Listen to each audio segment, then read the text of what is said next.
Talking to one of my favorite people of all time, Mike Lewis. I met him back when I was just learning how to race. He was involved with NHRA. He's moved on to different positions, now solidly involved with the Don Schumacher. But Mike Lewis this weekend is the king of cackle. He was out there with the Thecklefest. Mike, the Thecklefest was incredible. Tell us about it. It's hard to tell of people that have never been to it. 80 cars out there running at one time. And including some of the most historic cars in the sport.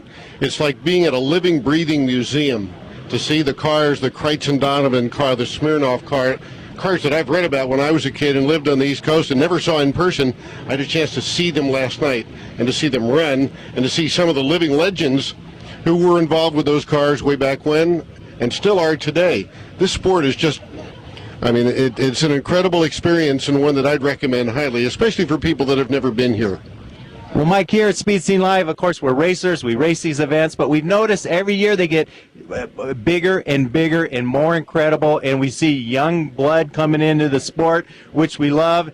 It looks like nostalgia drag racing is not about what happened yesterday, although that's a big part, but it's about what's happening today as well. And tomorrow it's going to continue to grow, and the announcement of the 5 Heritage Series events, including 2 events here at Bakersfield and 3 additional events around the country, is going to breathe fresh life into this whole program. We've seen, I went to the National Hot Rod Reunion in Columbus. At our track at Maple Grove, we've done our own event called Geezers at the Grove, which has become a huge event with almost 400 race cars. So there's big-time drag racing and lots of nostalgia activity. And what's happening here at Bakersfield has been, this is where the trends have been set.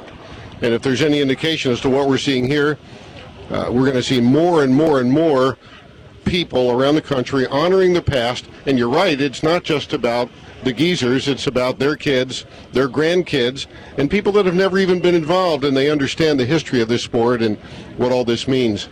Mike, there's been a trend lately. Superstars, Ron Capps, Del Worsham, all these big names coming out and joining the ranks. Not better or more special, just part of all the other drivers, and it's great to see these people involved. They're racers, and this is where you go racing. And I think what means the most to Ron and some of the guys out here is that they're not just racing slower cars. These are Nitro cars, but they're racing with their peers and some of the people that they grew up with and some of their idols from when they were just getting started. But for Ron, it's all about turning wheels and smoking the tires and packing the chutes and going fast and burning nitro and competing. And he's competing here with 22 other cars. And we talked at breakfast, he's never driven this future Flash car. He's got one shot, 22 cars, only the quick 8 will continue, and then only the quick 2 after that.